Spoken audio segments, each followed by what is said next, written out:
And Tristan is coming in right now online. Right, so we'll call this special meeting to order of the MSRAC at 9:02. The next item on the agenda is approval of the minutes from the January 10th, 2025 meeting. We don't need Ricky to be there. I just forwarded those to everybody this morning, which hopefully you got a chance to look at them on their. They were pretty extensive. I just refreshed them and I didn't see any problems with them. With the qualification that I didn't read them through. Much. Okay, is there any seconds? I had virtual meeting platform. Interesting. For some reason. Postpone till next meeting. I wanted to ask if anybody has. You certainly may table the approval of the Let's minutes. table the approval of the minutes. Okay. Since everybody, I Yeah, just right. forwarded them this morning. I forgot to include it with the agenda, so, and they are pretty long because we had guest speakers. Look, We had residents. I'm gonna ask Margaret to go off speaker and on. This kind of stuff, but anyway, stuff now. Yeah. I thought that was somebody in the Zoom room. And, Hello, hey, can anybody hear me? Yes, Yes. we can hear Oh, you. you can, okay, because it sounds like there's a lot of people talking in there. There are, in the next room. Oh, okay, all right. The only, I know it was pretty extensive minutes, but I did only find one small thing. If you're making members of the committee in names in bold, you missed R. Canoia on the last page under River Mill update. Okay. You are a wonder, Joanne. I don't know, it's just Underline- a underline that natural thing right for me. now. That comes from her word by word review of real estate contracts. Probably so. It's a gift, I'm sorry. So all in favor of tabling the approval of the minutes till the next month's meeting? Okay, so we can move on to correspondence. No relevant correspondence, at least certainly none that wouldn't be related to an agenda item. Okay, how about Whatever the consensus is. citizens' comments? Good morning, Norma. No citizens are amongst us. No citizens in the Zoom room or in the physical room.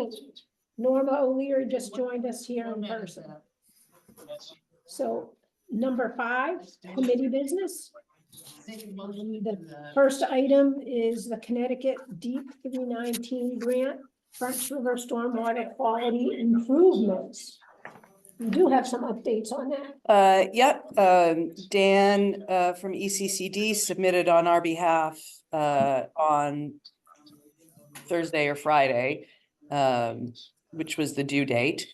And there it is, they've got it. So the scope was adjusted somewhat because that grant has a match requirement, although it can be in kind, not just cash. We had to sort of take out the stuff for Duhamel Pond and limit it to the pervious pavers by the library, which will include the replacement of the invasive barberry, at least within the footprint of the pavers, which is like half of it, but better than none. And here at town, oh, you were on that site walk too. Yeah. Here at Town Hall, they're gonna repave the small lot and line it with some concrete, You know what? I don't even know what they call them, concrete slabs or Can blocks. you pull that up on your? I probably can, but it'll take me a minute to open my folders. So why don't So you one do of the describing. One of the things that, there was the watershed report for the French River. And one of the big things was putting in tree filters in the 3 rows. And we walked that extensively and it's just not possible. Where the other trees came out, where the trees were cut down, there's gigantic stumps, roots, and just the areas are small. That's a tight, that road goes down and there's only a few feet. So it really would have been impractical. So that directed us to what other opportunities are available in this site, the town hall site. was mentioned as a good location for putting in a stormwater quality feature. And, you know, there's some creative things in the original report, like putting on a green roof and other things. But what ended up, if Tira gets up, is just look at a picture is worth 1,000 words. I know there's one graph that shows the parking lots with it. You're talking about repaving the lot on that end of the building? Well, really, Yes, and pervious pavement? along the edges, what they are is big slabs of pervious concrete. Yeah. So it's pre-manufactured because making pervious concrete is like an art in and of itself, you know, with the mix design and everything. So they have these big slabs. Yeah, see, there's the picture. Thank you, Tira. So see the red squares? So those are like in the gutter lines or the downhill edge. So so the rest of the parking lot will just be regular bituminous.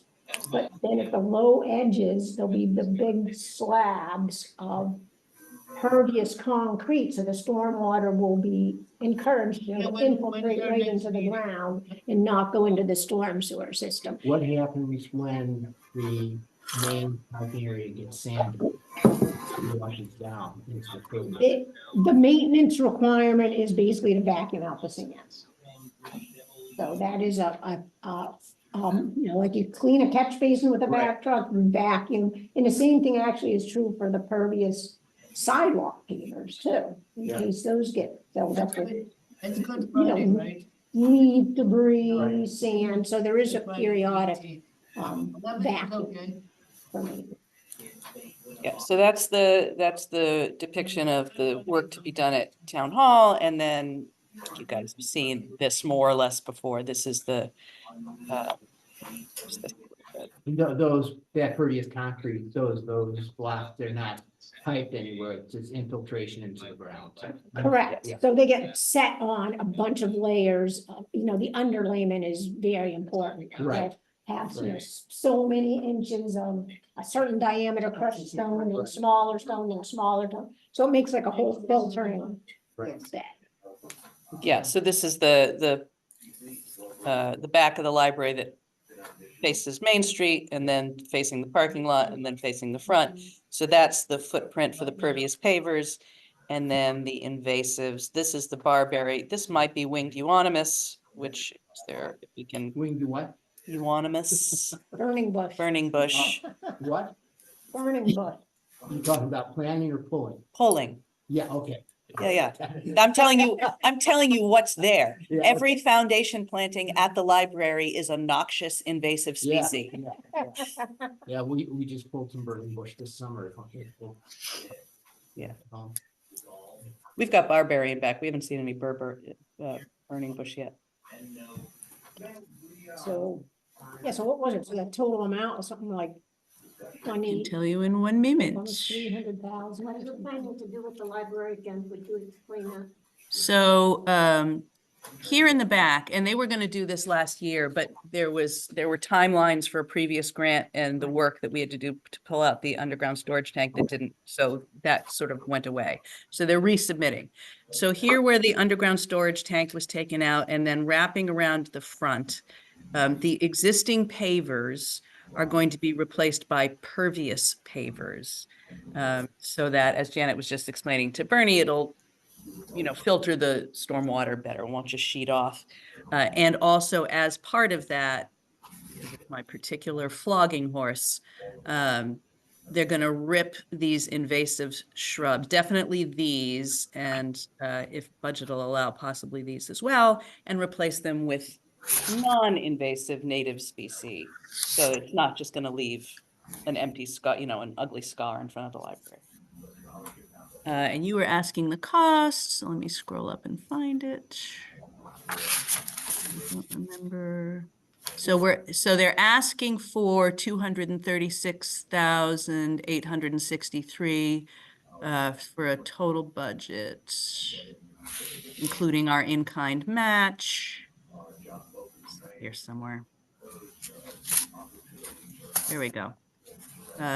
So our in-kind match, and that's essentially DPW labor and some work done by the district is a value of 157,652 for a total project cost, because I don't do math in my head. $393,915. And Dan seems pretty confident that they will accept the application, even though, but everybody should know and be aware, even though this is administered by CT Deep, the root funds of these funds are federal, so it could all be gone. Yeah, I mean, it's just another impact we may or may not see in this year. We'll see. We'll see. A curiosity question. In-kind services by the town. Mhm. How does that get billed? In a profit margin over the actual labor costs? Or just strictly, we have 100 man hours at $50 an hour? So Joe calculated it, and I believe he did it on straight man hours. But I can't 100% verify how he calculated it. One of the things they wanted to pave the town hall parking lot for a long time, so we can get a big boost Yeah. and improve the stormwater Right. quality, I mean. Yeah. Yeah, there's literally no reason not to do Oh, it if yeah, we get the yeah, grant. So yeah. it really enables us to leverage local funds and labor, like whatever funds toward the paving. So I do think that was also counted, the actual material cost of the paving. It's a way to leverage money that we would already want to be anyway, spending. So exactly. yeah, it's a no-brainer to apply it. That's the 319 grant. The one, this kind of segues into the next item on our agenda. Main Street reconstruction. Right now, this is in the pavers at the library are actually in the 319 grant, and they're in the base contract for the Main Street reconstruction. I was wondering if they should be a bid alternate in the Main Street. I thought they were a reconstruction. bid alternate. Tristan, can you confirm that one way or another? Yeah, I think we're establishing this as a bid alternate, but I think we want to at least identify on the plan just to make sure it was captured and how it tied into the sidewalks. Right, that was what I Okay, thought it was as well. Okay. Anybody have anything else on? Okay, so I guess we are officially on committee business item B, Community Investment Fund update, which the first one being the Main Street reconstruction, progress plans and cost estimates. Okay, and I did once again reach out yesterday because I realized we had the meeting coming up to find out if they had a plan to get us a project administrator assigned yet, and I did not receive an email back as of today. The state does move slowly on some of these things, so, but it'll be when it'll be. I will follow up with them before each MSRAC meeting if I haven't heard previously. And I think this is probably the first time most of us that has met. Yu Yang is no longer with Freeman, and Tristan Wallace is taking over as, I assume you're the project manager, correct? Yep. Yes.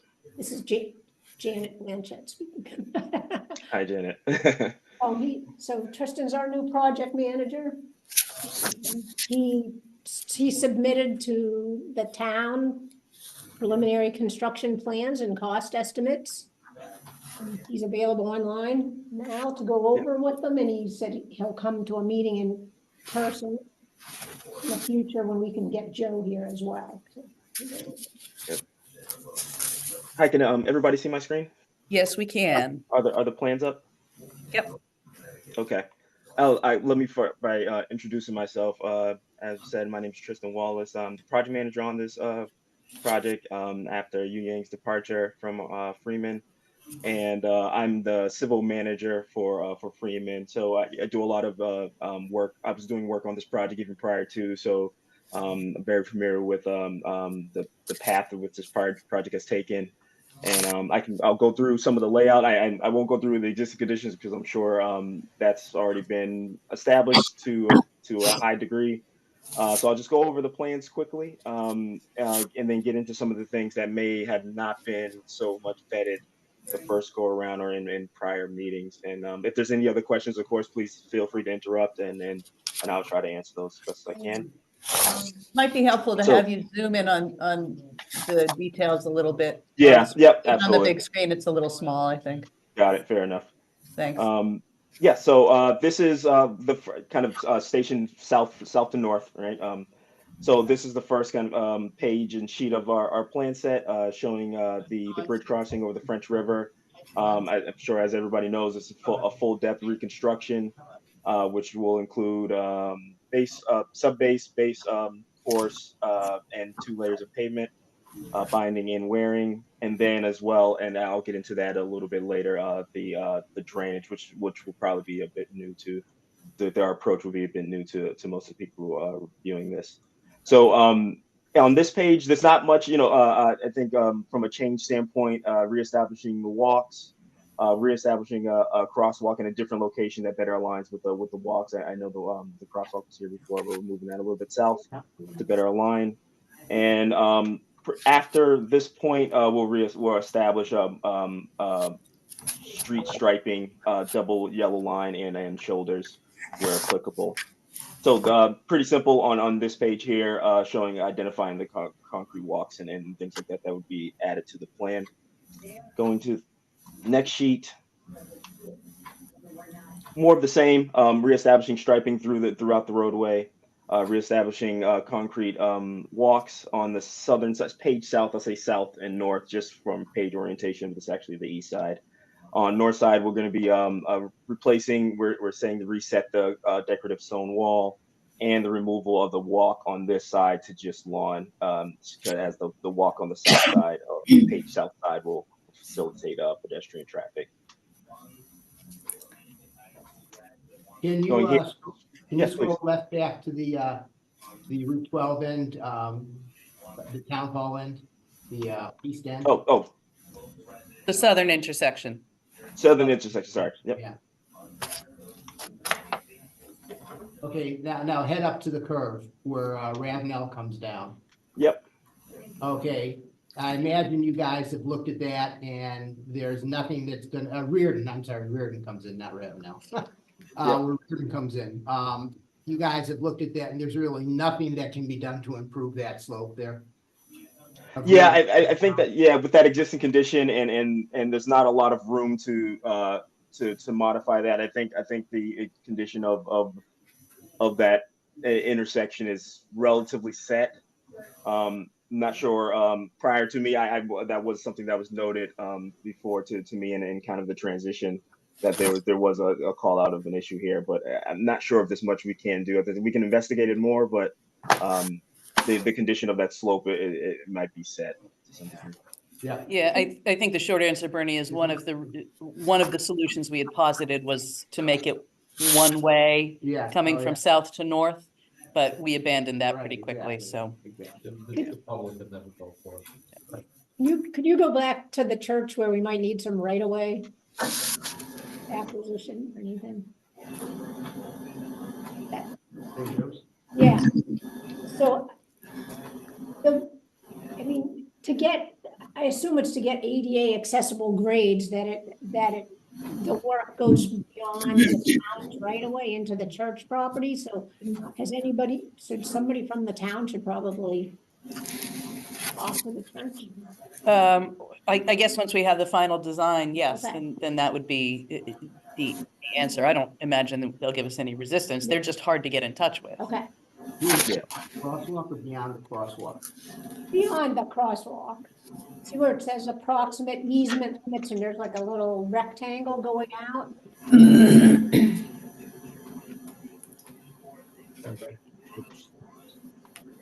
Here. There it is, okay. Oh, I'm looking at the wrong place. I'm looking at the wrong crosswalk, okay.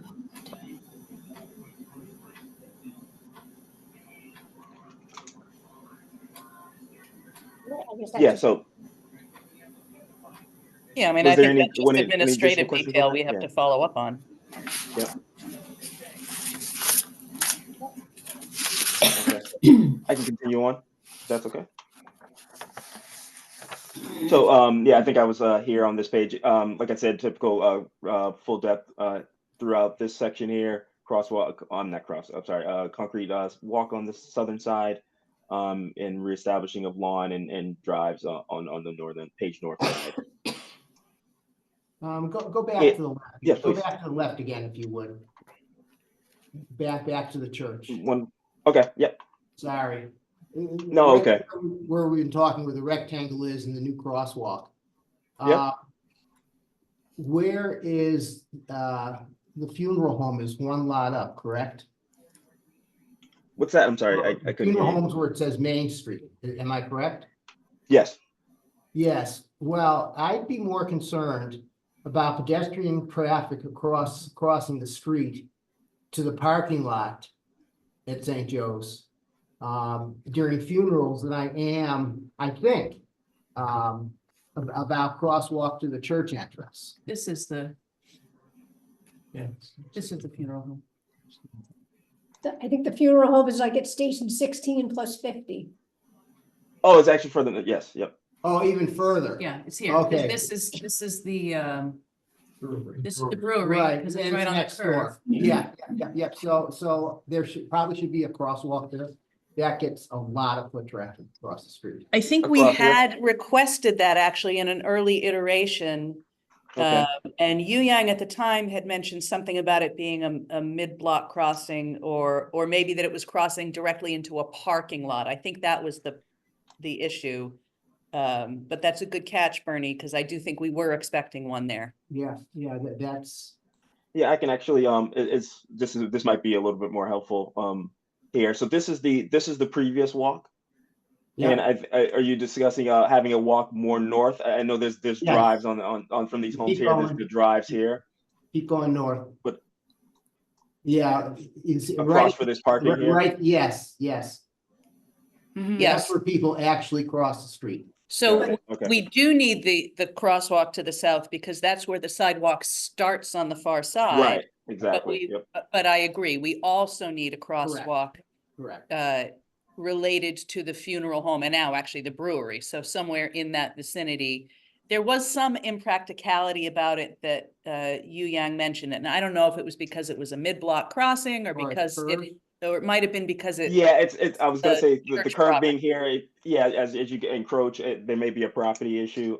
So that's something I can review more. We didn't discuss that component as much in the transition, but I can definitely follow up, maybe get some more information and then see if we can better define a appropriate crossing area.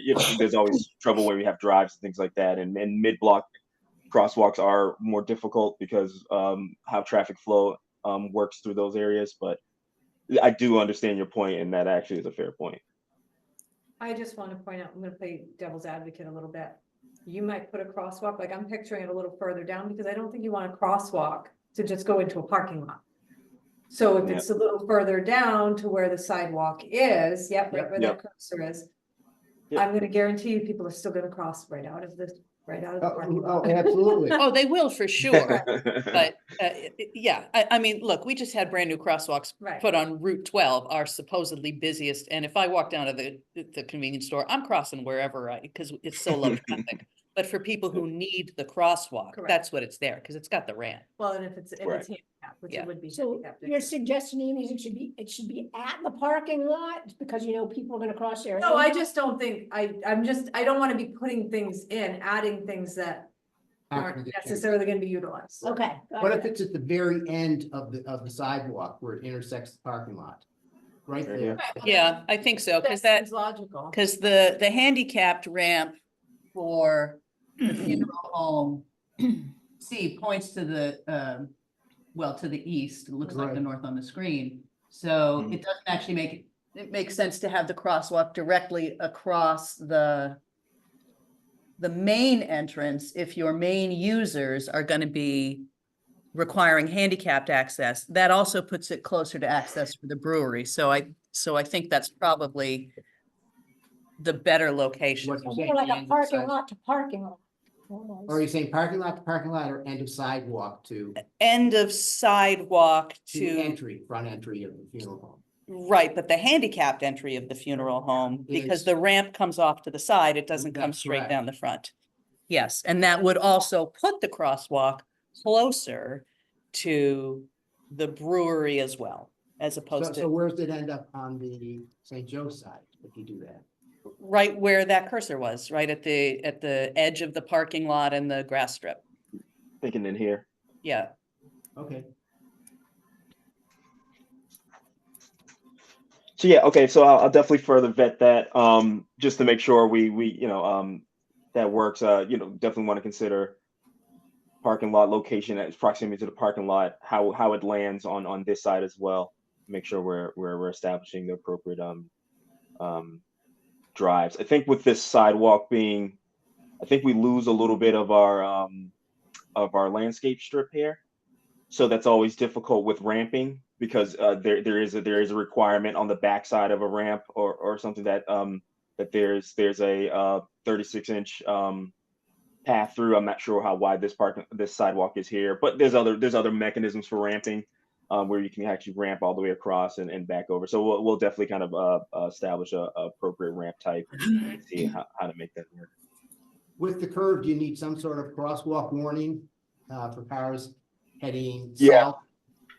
Yep, we'll need signage that indicates that there's a crosswalk, which we'll have to think about that as people are coming around the curve. Right. That it's appropriately distanced and visible. So we'll kind of establish that initial sight line because this building here will block some of that sight line. So as somebody coming south, we want to make sure that they're seeing it in time to not create a hazard there. So I'm sure that's part of the rationale from Yu Yang previously on whether this was a good location or not, but we'll kind of further dive into that as we advance the plans. Is there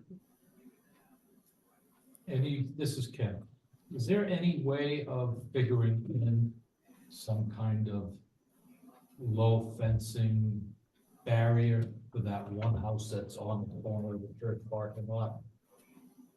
Where you can see the car. We do get complaints, we've gotten here at the office before where people don't negotiate the curve and they go across. No, is Oh, in here? they're coming south and they end up straight into that car? Yeah. More or less? Yeah, okay. Exactly. Yeah. So they do. so a guide rail maybe. Yes, I'm just thinking. Along something- here? Yes. Got it. There's nothing else at curve side, right? Nothing else. Well, whatever Not we that can much, do, Yeah. we can't protect people from themselves, but it has been an issue with that corner for many years. But since we're reconstructing, Yeah. Main Street, it may be the time to explore that. Call it all out now. Yeah, Yeah, there you go. Well, that's the whole purpose of this meeting. Right, because if they're not negotiating the curve, they're starting to come off the road in the grass strip above the parking area where the white car is. So if you fence railed that or something, that would accomplish it. that and just a little further below. People do Yeah. strange. So kind of protect that full curvature until it straightens out. Yeah, But you can't block the front, them getting into the No. parking. So, Yeah, right. We'll add that to the list as well.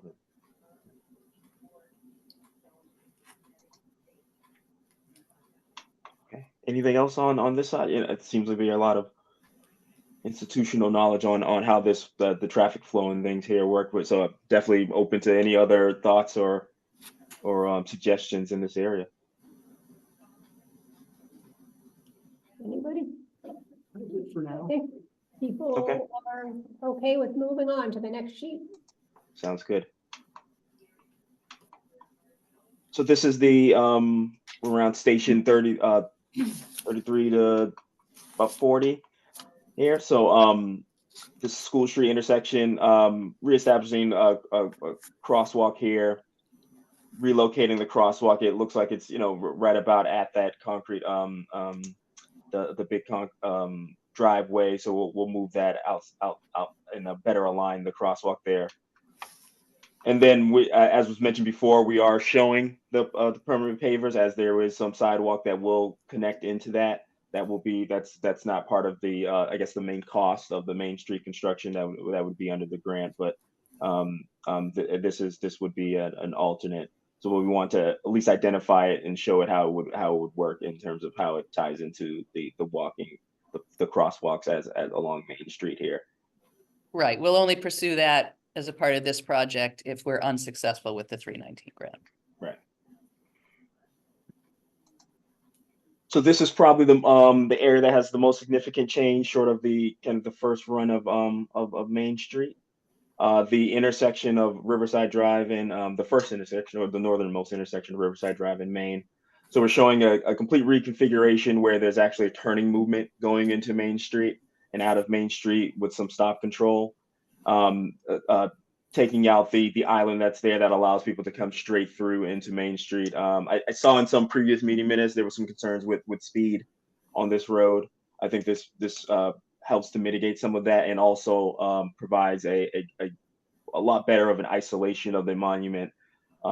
That's the Veterans Monument that's here, allows people to access it straight from the sidewalk on the Page North side. So there's I think it's a successful reconfiguration of this area here. And it looks like you did make the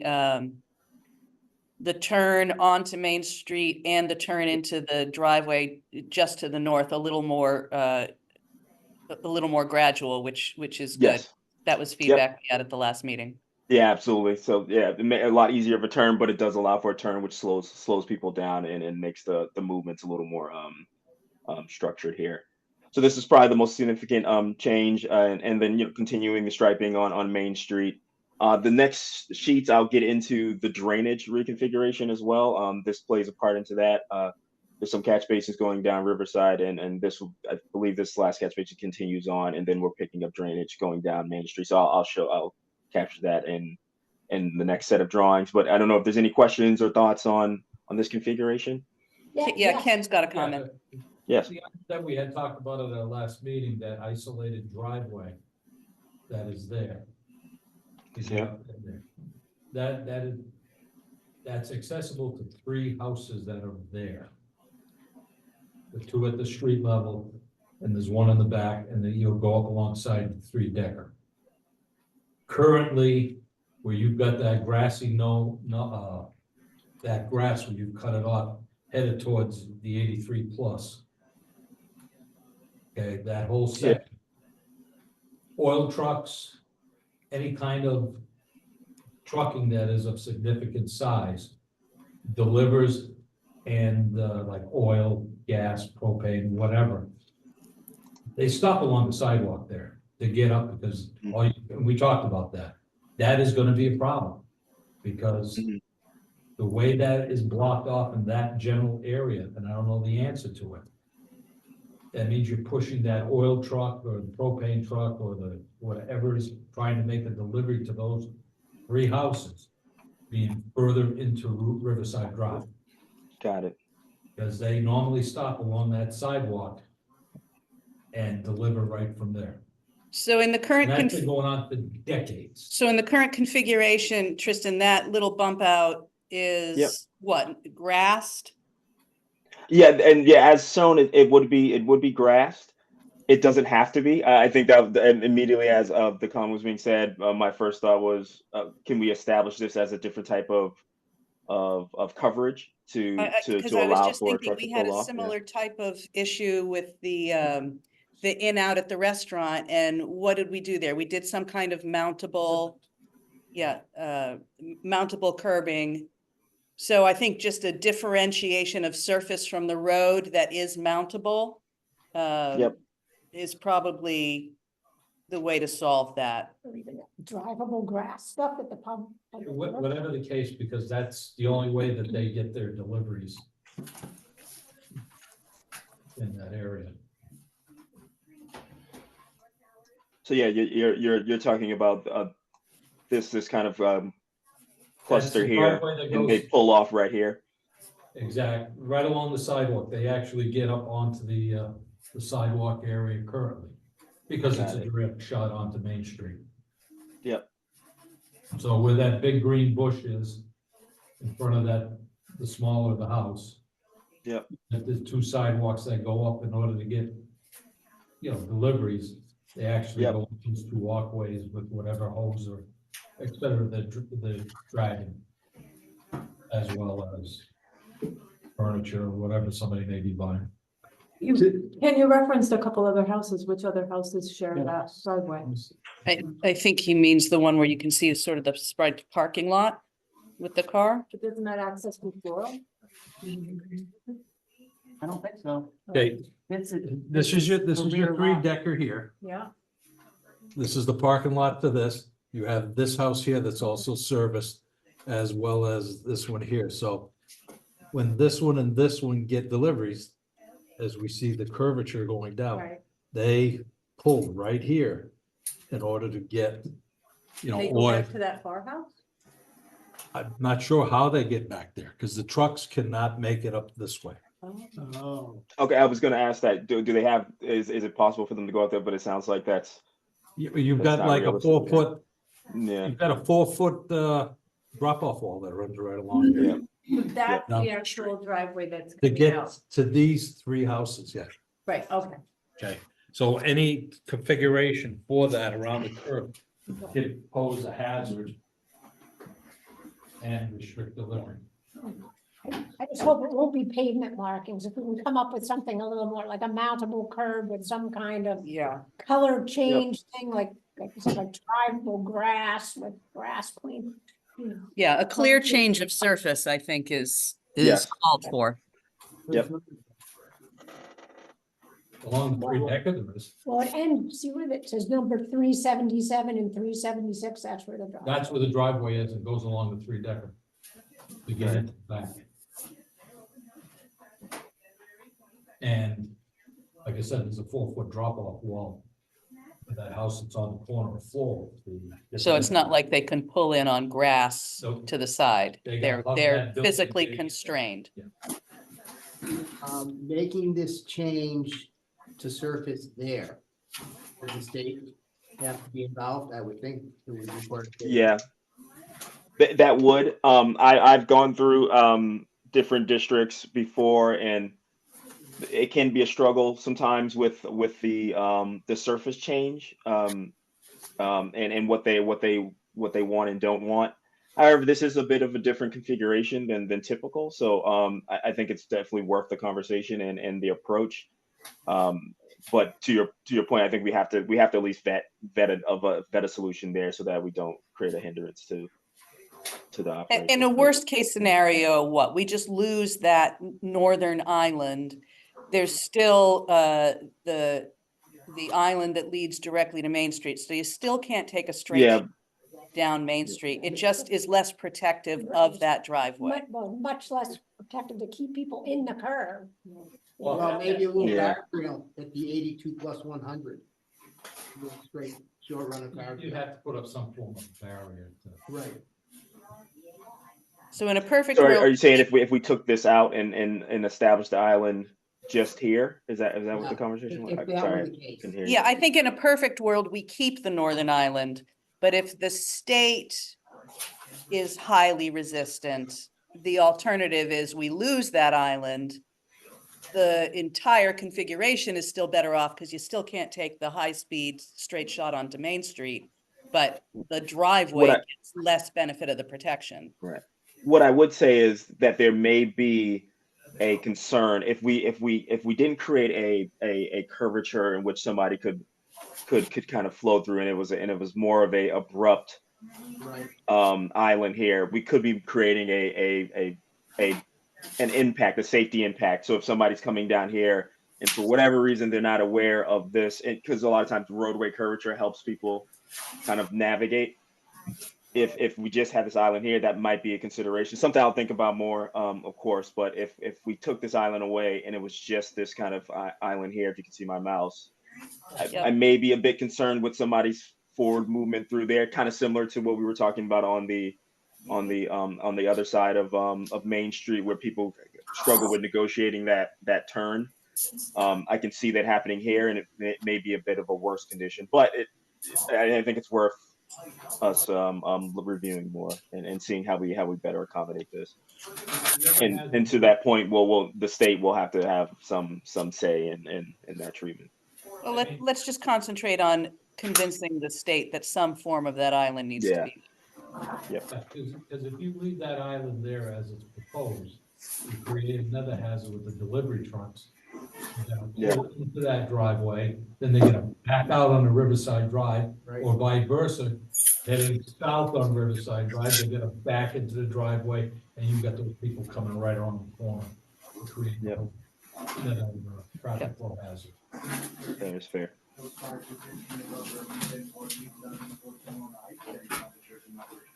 Speaking of turn hazards, and I apologize for going back to the first sheet, and you don't even really have to go back to it. But on that Reardon Road intersection, can we just at least plant a no right turn sign there? Right, because that's the real problem. It's taking the right turn. So not making it one way, but Everyone's gonna ignore it. I'm probably gonna ignore it. well, Gonna ignore a it. certain number of people will ignore it, and a certain number of people will follow the, I mean, you never capture anybody, right? I mean, I'm aware of it, so I, Talking off the rear road. yeah, Yeah. Yeah, I know. Get anybody to enforce it. Right. It's a moot point. agreed, but you could make that argument about any sign on any road in any town in any country. But there is a certain percentage of the population that does in fact observe Well, traffic plus- signals. If they damage their car and wanna come off after the town would say, we have a no right turn sign. Correct. Well, We have a that's no a turn legit- sign and you did that. that's a legitimate point. And I'm one who obeys signs, but I would make a right-hand turn there. If I'm going to a funeral or that St. Joe's parking lot for any reason, Why would you drive a mile and a half out of the way? yeah. It ain't gonna happen. Well, I'm just saying, it is an option that, to your point, reduces liability for the town and for those who do in fact observe Might as traffic. well observe it. The, what was the, I missed a couple of meetings. Why weren't we moving the monument down to Swanson Park? The final configuration of the monument is Undetermined. undetermined.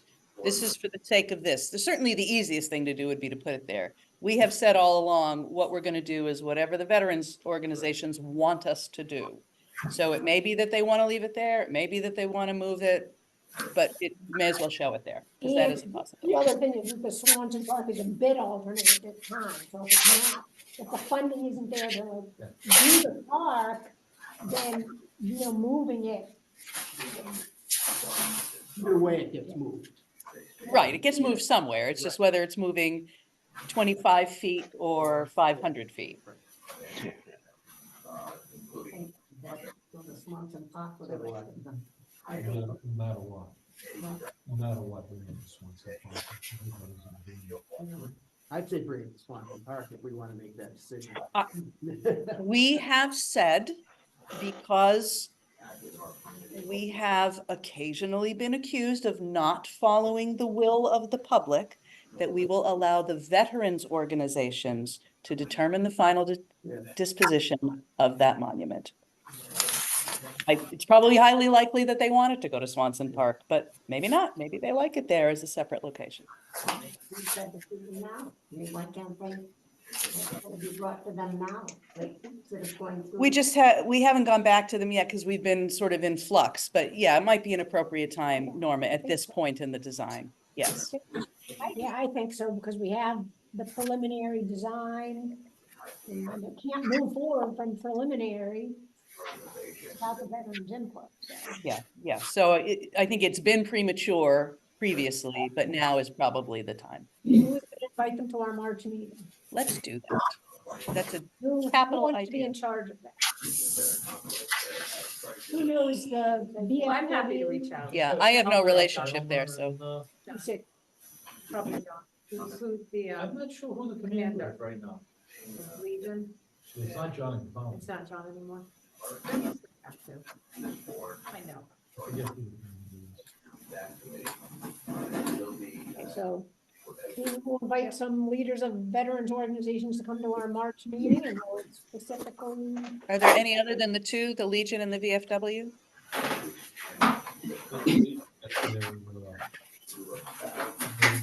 Part of it, Right. and I think the Legion's got the same thing.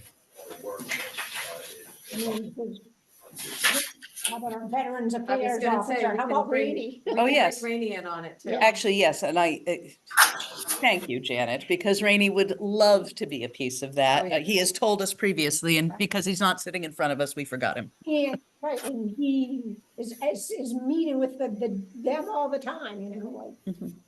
like, he's having face-to-face conversations with them, and we can give him a plan and have him take it around.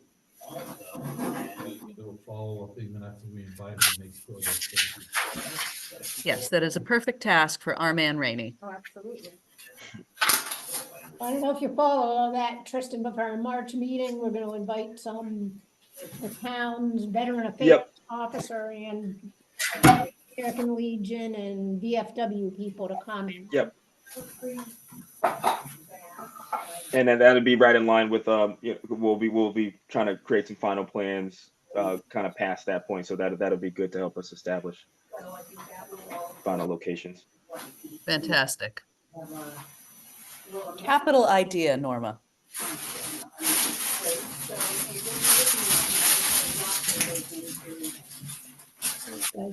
Ready to go on to some next sheets? The drainage- Okay, yeah, so I can try to be a bit quicker on some of the next sheets here. I do want to get to the bid alternates as quickly as possible without holding people too far over time. So what we're showing here, this is kind of the drainage. So I'll work through the drainage the same direction on Riverside on the southern side to the northern side. Right at the railroad crossing here, we're just looking at reestablishing catch basin tops. I actually went out to the site and reviewed those catch basins, and they seem to be in pretty decent condition.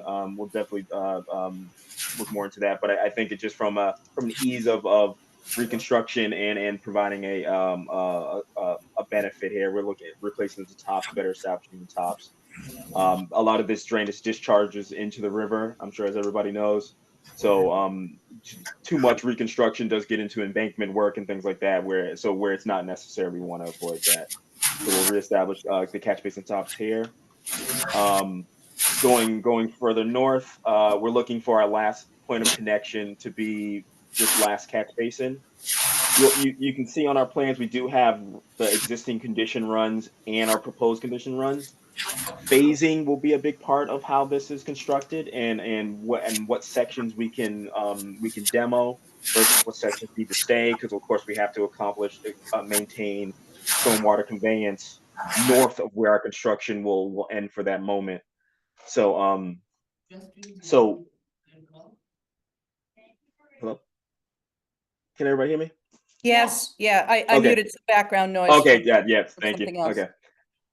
So we'll be trying to install as much as we can parallel. There may be points where we have to make temporary connections or demo full sections of drainage at a time. We'll try to compress those links so that they can be done in a day or two with dry weather, so there'd be a lot of I think there'd be some coordination with a selected contractor, but we're trying to establish parallel runs where we can.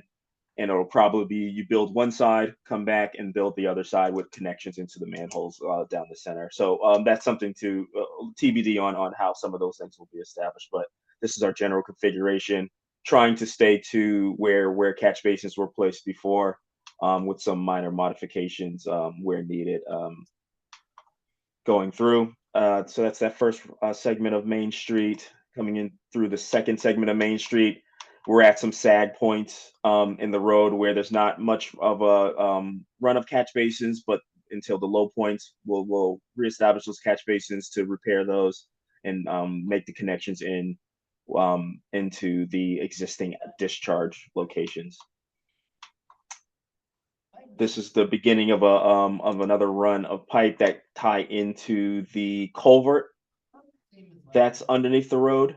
So we'll be making new connections into the culvert, coring into the culvert and patching those make new connections there, reestablishing the catch basin coming off School Street. Once again, parallel run of drainage down Main, going to the culvert, new catch basins in front of this home here, and then another run of structures down Main Street. So, like I said, we're trying to do these in parallel as much as we can, but we'll have to kind of identify as we advance the plans locations where it's necessary to demo full sections of existing drainage. Kind of see it here, it would be very tight, so we may have to do with all the utilities in the road. That's what we're kind of grappling with right now. The lot on the corner of School Street. We've Yep. got a diagonal going northeast on Yep. there. That's going through that lot. I know that lot has been sold. If we I don't know what the impact would be in any development on that lot by running. Well, there is an approved, Right, will that interfere with what is being planned for that lot? The way that's cutting corner through that lot there? Is there already existing pipe underneath that proposed pipe? Yes, I believe this is matching the existing run into the culvert. No, I realize that, but that lot has been vacant since the sixties. When I grew up as a kid, so that's why I'm wondering with the redevelopment of the lot, we'll keep it in mind that if that proposed, we put it back where it was, if that impedes the development of whatever the new owner wants to do with that lot, instead of coming straight across and tying in, to the south side of towards the libraries. Right.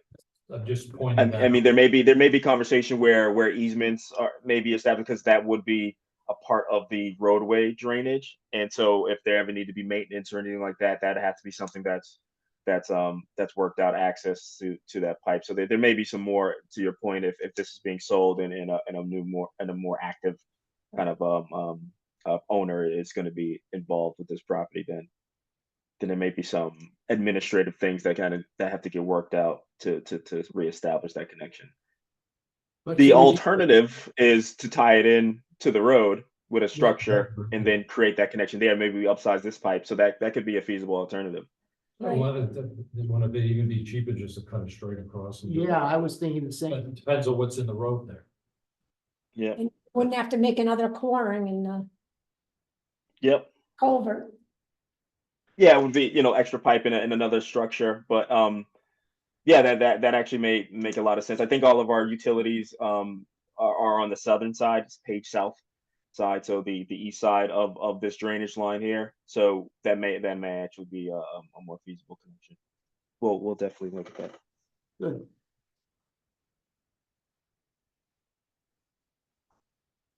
Sorry, just wanted to jot that down. Well, I'll start getting into the bid alternates. I know we're kind of limited on time now. I'll get into the bid alternates. One being the I'll just show this here. Where we're picking up a catch basin kind of at this curvature here as we're grading down, reestablishing the drain lines through Main Street. I don't know if there's any questions on the first run How big are of those drainage. drain lines? What's that? How big are those drain lines? Like the one directly below the word Main Street? We're showing them now as 15-inch. As we start to refine our design, 12 to 15 inches. As we start to refine our design, we'll make sure that they have a decent amount of slope, and they're not catching significant drainage areas where we don't think that pipe size would work. But we're reestablishing, especially in this area, because we are catching a lot of drainage from Flora, which will lead to our first bid alternate. Floral Ave and in the housing development and the houses in this area. So we'll have to kind of establish what a pipe size might be, a more appropriate pipe size here. But the rest of them, I think we see feasible that it's probably a match of what's existing.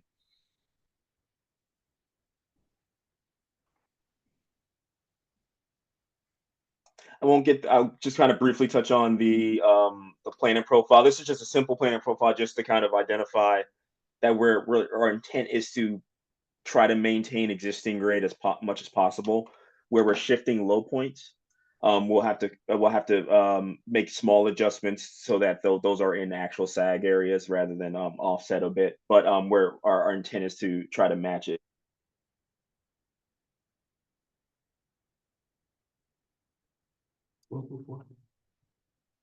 What were those slope lines? We're having a question from somebody about the profile. It was just existing Slope center line of what? grade, the center line Of the road? of the road Oh, okay, all right, and the proposed. yeah. So the dashed line was existing conditions and the solid line was proposed. So So it's flagging- showing they're almost virtually the same. Sorry, I think I missed that. No, we're covered, we're good. Okay, got it. Sounds good. So this is the pond area. This is the existing condition of the pond area. This is the existing condition for the first bid alternate for the disconnection of the connected impervious area at the Floral Ave and into that neighborhood there that doesn't have any drainage, but that flow does come into Main Street. So our thought is, as an alternate, we'll establish a structure that has a bypass structure.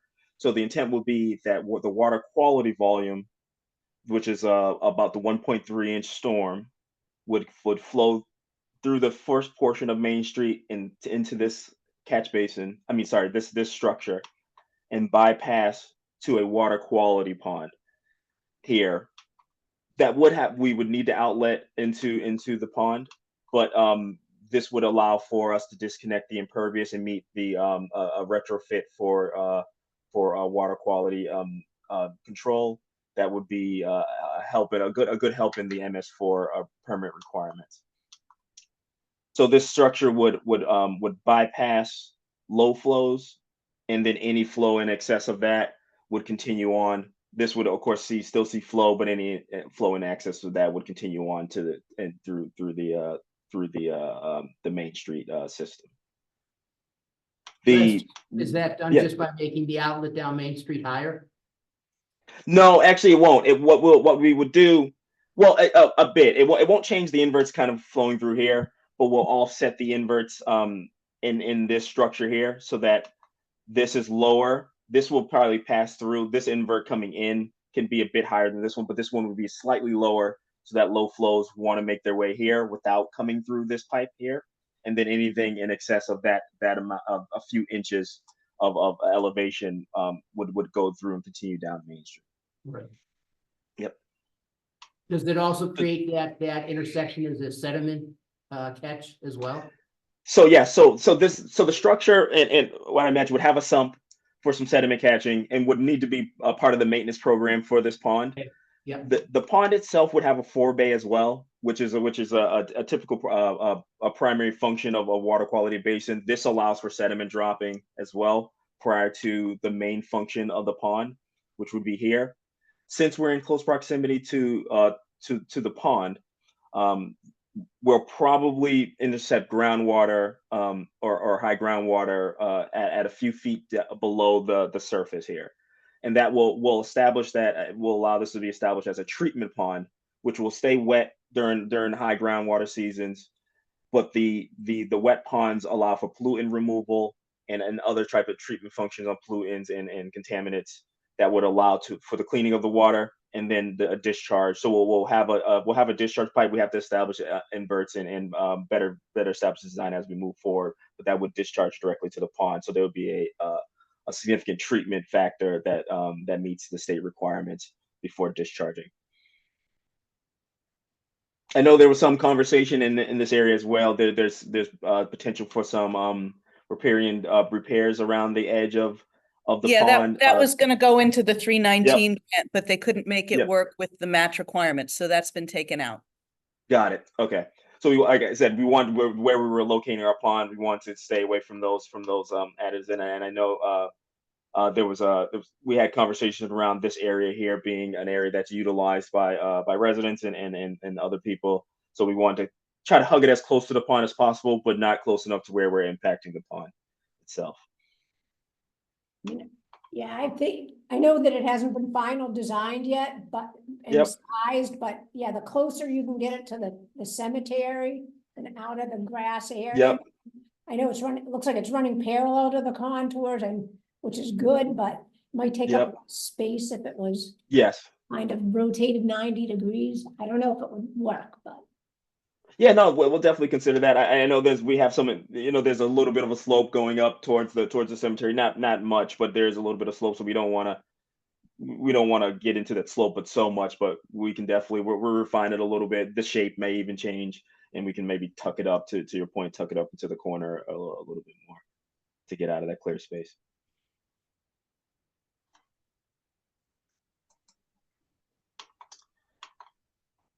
So I know there were some questions on Swanson Park as well. So these are the existing conditions, the monuments being a little bit closer to the Riverside Drive side.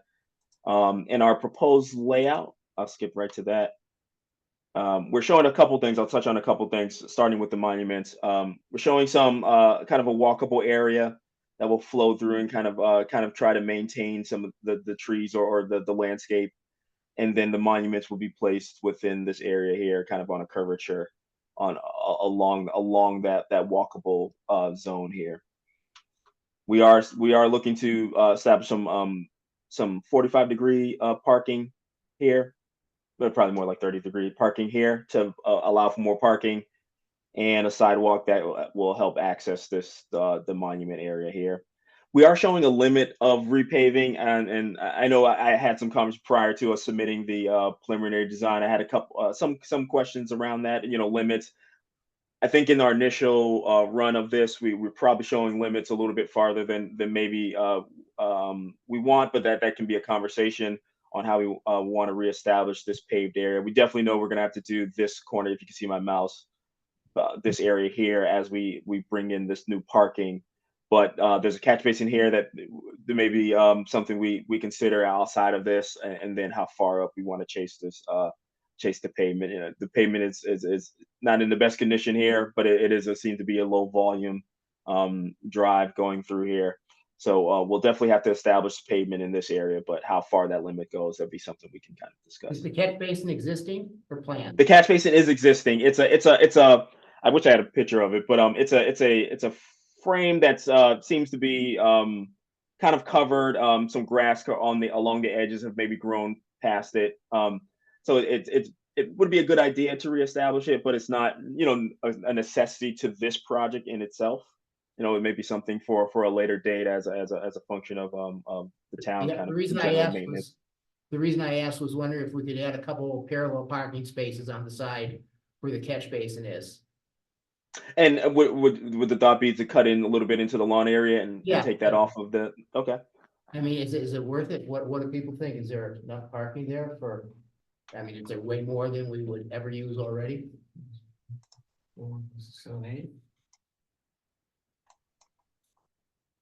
Right now, isn't there like 4 parallel spaces or something? Yeah. This would Something kind of like double- that. This would kind of double Double it it, by I think- doing them. Yeah, okay.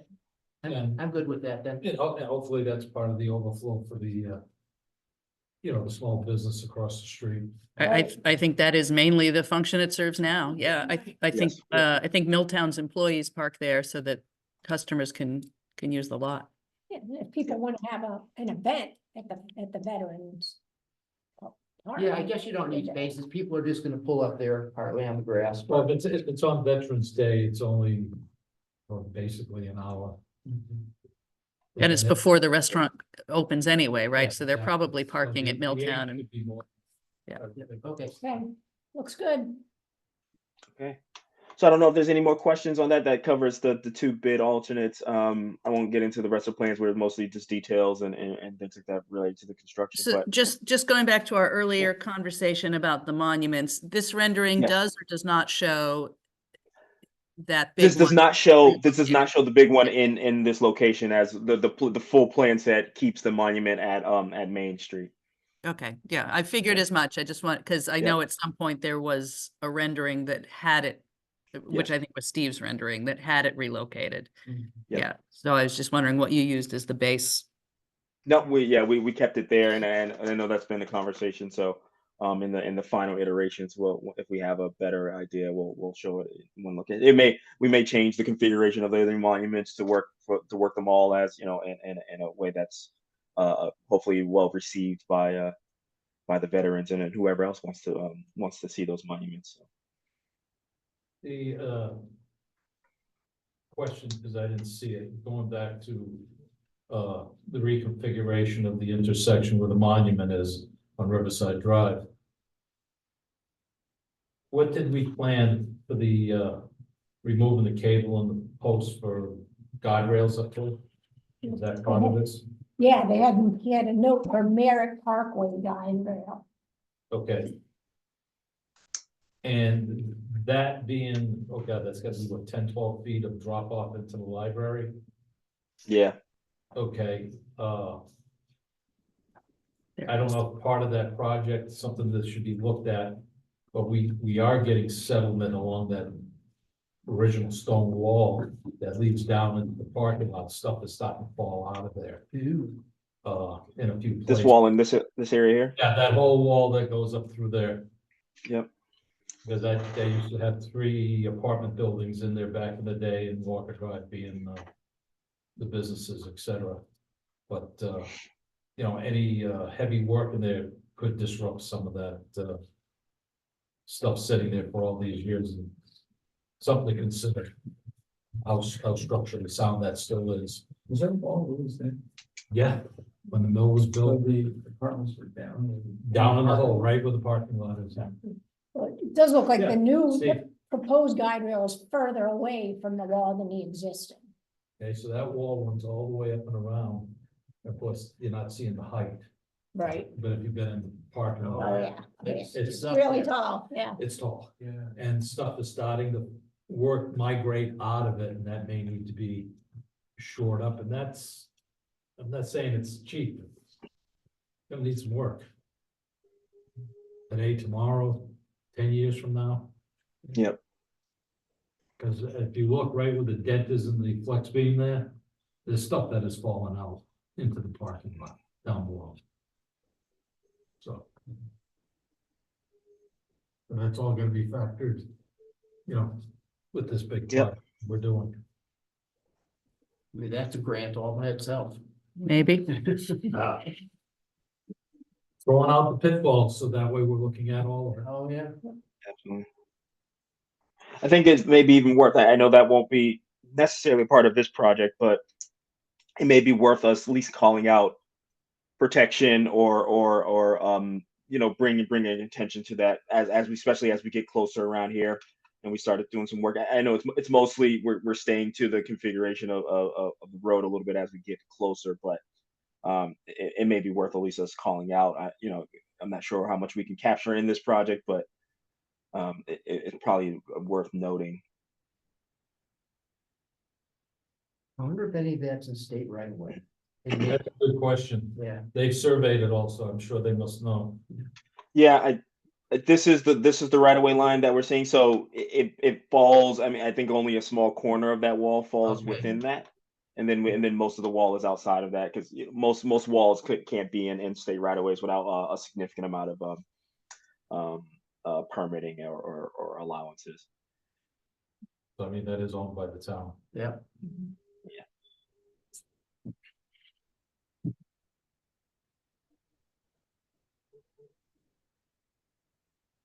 So I don't know if there's any additional questions or anything I can answer at this time. I know there's a few things I have some actionables or some things to follow up on written down that I'll hopefully have some answers to even before the meeting. But if not, we'll definitely address those at the next meeting.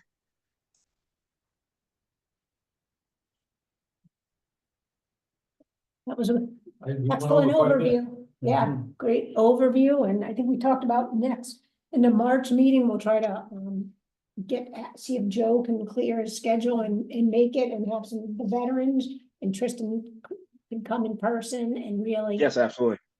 wrap up the project before they get into the final design phase. Absolutely. Give them the direction. How's that sound? I like it. Yeah, I mean, as he shoots stuff over, I mean, the you, we could shoot it over to us. Yeah. As he, And Joe does have a set of these plans as well, not, Is He has- there a preliminary plan of where the monument would be located at Swanson Park if it was decided by the veterans that it should be relocated? So when they come, they will have some idea of where it might go if Okay. that I thought Steve had decision. that. So we had, a long time ago. And I think that is what I sent over, so, So yeah. Basically at the end of the run. There's also a couple monuments. Not going back, there were 1 and 2 that need access to the backs of the monuments, so we may want, we had those last 2. To the north. Okay. Rectangles. Yeah, you have to get to the back side of those monuments, there's names on them, so we had concrete. We had the mulch bed interrupted by a little concrete that went to the back side. Do we need Tristan anymore? I'm sure he's busy. Some of this stuff. I got a here- few minutes. Don't worry. If there's things that, it's like these conversations, because we'd like to incorporate some of those things, right? As you mentioned, having access to the back of these, we may want to sweep something through so that, people don't have to walk through grass if there's going to be decent foot traffic, because that becomes a maintenance issue. So Steve, maybe you could re-forward, because I know I have it somewhere, but I'd have to dive through, re-forward just that one to Tristan, just to make it easier for reference, because it looks to me like most of this pattern and footprint is based off your rendering anyway, so that'd just show the relocated. The curve is off, but looks shifted up. And it was, we can review that. But it's not quite accurate. For what you drew, Right, yes. right. Which was done in part because there was a potential future phase that could expand and link that large area to Main Street and step down. There were some steps involved. So there was a reason for the curve being. So maybe when you re-forward it, you can just include those comments and then Tristan would have that. And again, it would just be like an alternate page within the plans that we can show to the veterans, that's sort of all in one little package. Yeah. I'll bring that forward that we had that, the rendering at a much larger scale. I'll bring that. Right. Excellent. Okay. Okay. Thanks. Anybody else have anything for this agenda item? Or I guess we should mention the cost estimates, the cost. Oh, estimate- yes, sorry. So from a total cost standpoint, I believe I don't know if everybody's familiar with the last cost. This was from December. I believe this was the submission from December.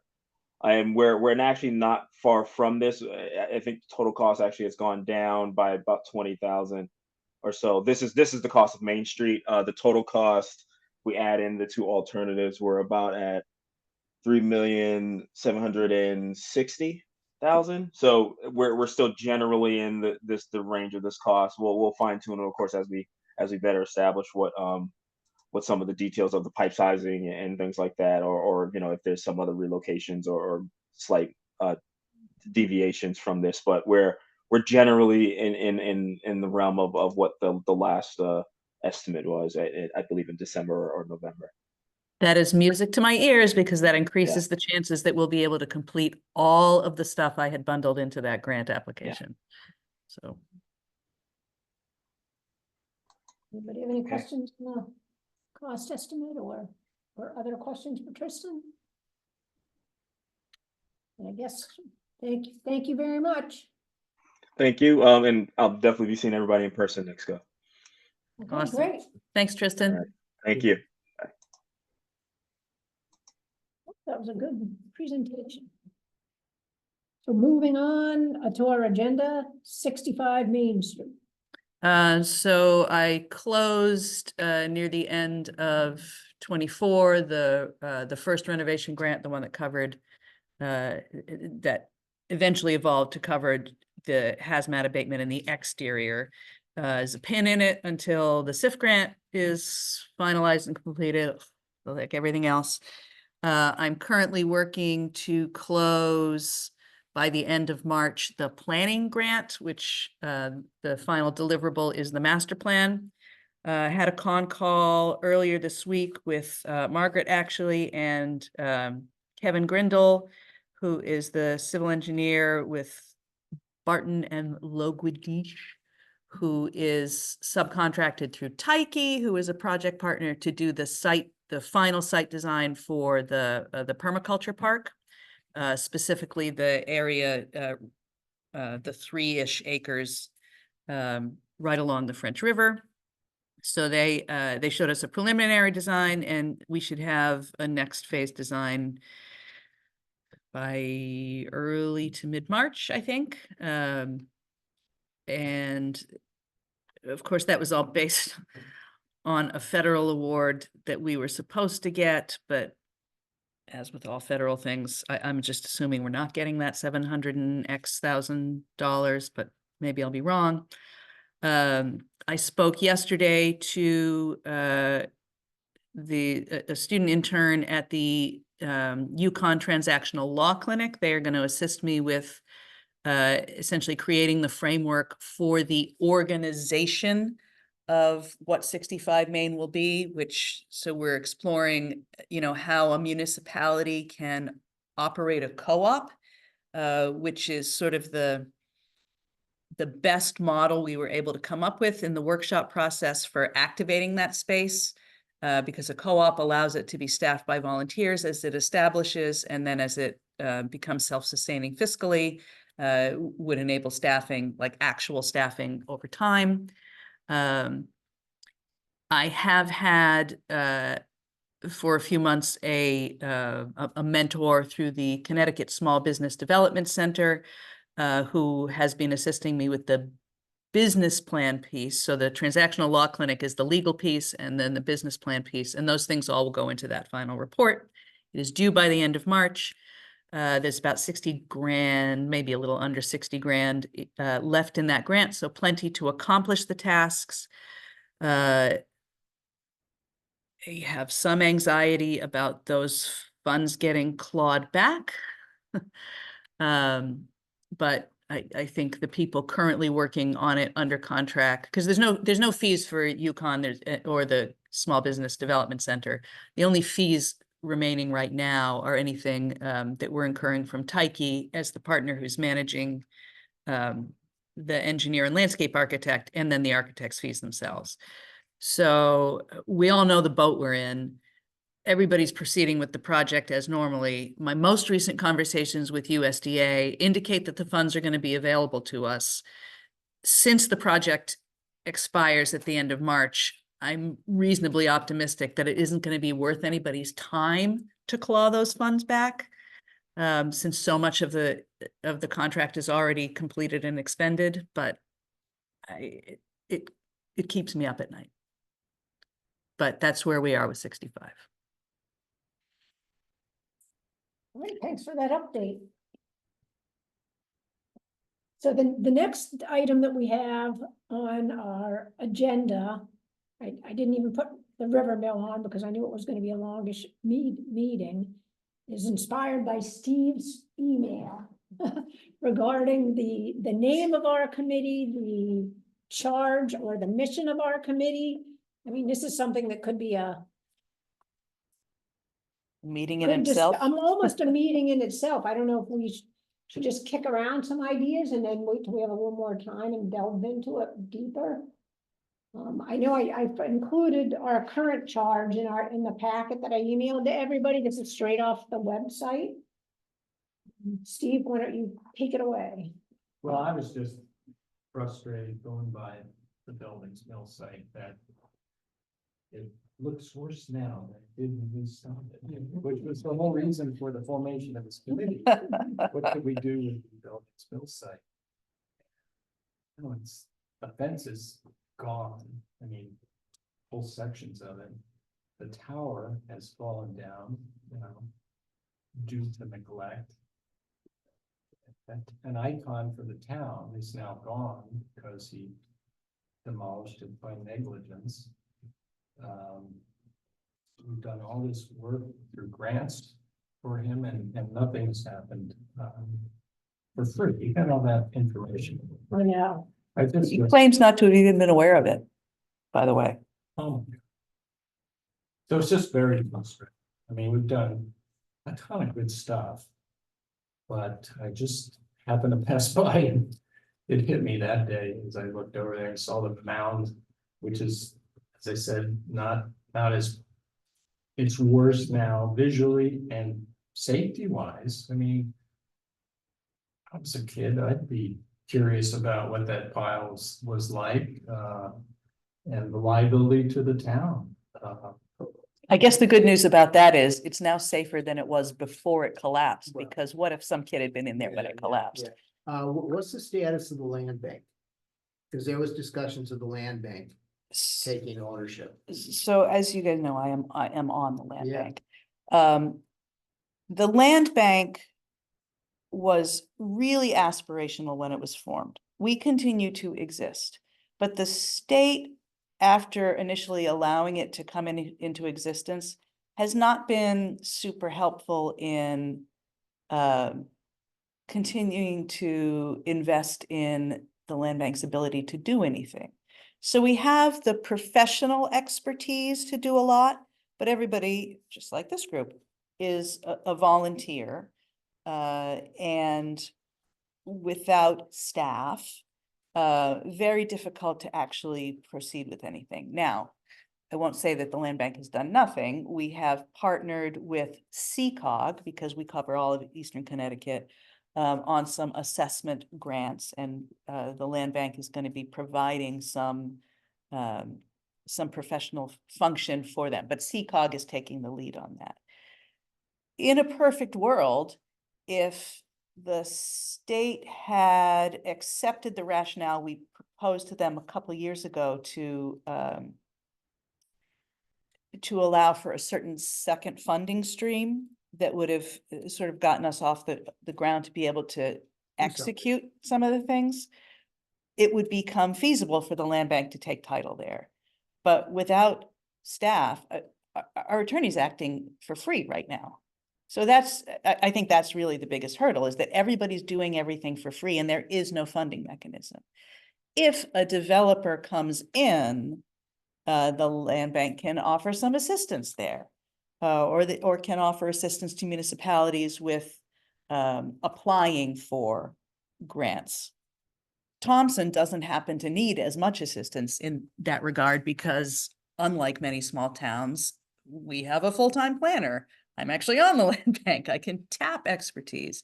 So the land bank becomes somewhat more useful in its current state to towns that otherwise lack capacity to pursue things. Now there's new administration at NECOG, among other things. So as Jim Rivers sort of gets his feet under him, he may be more open to some conversations with the land bank than the prior had been, but it's all still kind of notional. There are things the land bank can do, but none of them are going to involve taking title at this time. I get people kicking the tires on that property with some regularity. We had a really great meeting with somebody who really seemed to have a plan they wanted to, and they've evaporated. And I assume it's because they can't make it pencil out right now. That doesn't mean never. What I tell to anybody who comes in, whether it's an actual developer or a commercial realtor or whatever, is, we now have this precedent for going to town meeting to assign a tax lien to somebody who's got interest so that somebody can foreclose. We know we have the phase 1, phase 2, phase 3. We know a lot about the site. It's listed on Advanced CT's investment ready certified sites. We know we have interest from Eversource in working with a developer to do a geothermal, but like there's a lot there. It's just a matter of what flips the wheel one notch forward. And, I don't know the answer to that question other than saying it's got to be a developer with a plan. I've had some conversations with Habitat for Humanity. They're looking for project sites, but they also have to partner with the developer. Like they can come in and do things like pull an 830G permit if they wanted to. 830G is an affordable housing program. Is that the perfect use for that site? Actually, probably not. I think we'd all like to see something more mixed use, like maybe incorporating housing, but also incorporating, some neighborhood level commercial, there aren't as many developers working in that sphere. So, Plus $250,000 cleanup, right? Anyway, oh, 500,000 to Yeah. 750,000 at this, it was 500,000 in 2017, so I think you have to assume it. But still, when you compare it to over here, that's a $10 million cleanup. So $750,000, which you could potentially purchase the land itself for the tax amount. You know, for the right developer, that's not big potatoes. But the second that building came down, the property became less desirable, which was just a mistake people made because they assumed it otherwise, or maybe it had to come down for safety reasons. I don't know, that's before my time. But I think the assumption that it would be more valuable without the structure was just a poor one. And now, however many years on, 15, 20 years on, It also begs the question of the smokestack. How safe is that? yeah. I'm sure it's nightmarishly Well, unsafe. at least, yeah, but at least it doesn't have a water jan on top of it. And was there just water in that? We don't, you know. Hundreds of It could have gallons of been, water. Yeah. But it just has figure rainwater went, that's what I always assumed rainwater went in and. Yeah, got too heavy eventually for the rotting out floor behind it and domino effect, bump, bump, Yeah. bump, bump, bump. Well, it was never meant not to be attached to correct. something else.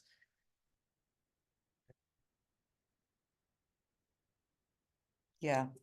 Well, you know, you go by it whenever you go by it. Bernie and I go by it every day. We see it every single day. And, you know, I grind my teeth a little bit every time. But at least you have a nice crosswalk to walk and be happy with when you go. That's back right. out. Some lovely rain Check out gardens. the rain garden. So, you know, it may be a different, because it got into some broader topics. Yeah. Yeah. But we got sidetracked from what you were talking about. Well, that's what I mean. Yeah. The broader topic, you know, the other work that we're doing, we started brainstorming about other projects the committee could do. But, you know, are there other mills we should consider? There's not that many in town. Yeah, I'm glad that you brought that point up because like the day after you sent that email, I had a call from the property manager for the Wilsonville Mill. really, Yeah, so that's a good. yeah, they are interested in doing something still. They were gonna follow up. It was a long conversation that I had with them, but it was just the property manager, not the owner. He was gonna try to put the owner in touch with me. But that never materialized. So there are active owners up there who do want to do something with it. And I think for them, it's also like, you know, what's the cost involved and what can it be? In fact, now it's all flooding back to me. They were very interested in the progress of River Mill because their idea for that doesn't make sense if we don't have additional density and traffic counts going up and down Riverside Drive. Their concept has been, and I think in their head still includes for the stone mill portion, like restaurant and hospitality space, and taking advantage of that, you know, that overlook of the French River. But what he said is that doesn't make sense for them if we don't have more people driving up and down Route 12. So it's the base argument that I make for a lot of things all the time, and they're articulating it specifically. We need more people in Thompson in order to make the redevelopment of this property make sense for us. So another thing dependent on that thing moving forward. If it's all right with you, Steve, since I think the next month's meeting probably will be pretty intensive with Main Street, but then there's gonna be like a lull because the engineer is gonna be designing away. Decisions aren't gonna be made that we could have a lot more time in our agenda to go into samples of other projects and get the feedback of the selectmen, you know, what they think about the charge and whether they are looking for more. That's fun. Does that sound good? So I'll keep this on the agenda. And when the construction things will probably wind down. Okay. Sorry about the rant. It was a very civilized rant. I mean, we've heard some rants. And it had some good specific ideas and good specific ideas with the name and the charge, so I. It does make sense to reevaluate it and change the mission statement and so forth and. We've evolved a little bit over. Yes, time. yeah. Right. 15 Well, you years. evolved from just Belding The to being Belding- mill sites in That was general. the Shelley Improvement Committee, that's what it was, the BCIC. Joanne was there. I mean, that goes back to Dave Babbitt's days. That's a Right. lot. Yeah. 2007, 2008, somewhere. Was it that far? I was thinking 10. 2010. Right in that general area, because he was selectman And for that one term. And I don't know if it was after he came out of it or while he was actively the first selectman then. That was Larry Grove that I went to. So it was right after Dave, when Larry did it. Yeah. So, yeah, okay. Well, it's been 15 years.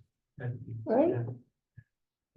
Okay, so the next thing is other new committee business. And I guess maybe we will have, or entertain a motion to adjourn at 10:30. All right, So that We're was adjourned. Steve motioning and Norma seconding, is that correct? Okay, I have to do the minutes in a few minutes, so. thank you all. Have a lovely Great weekend, suggestions. everyone. You too. Thank you for coming, Amy. Have a great weekend.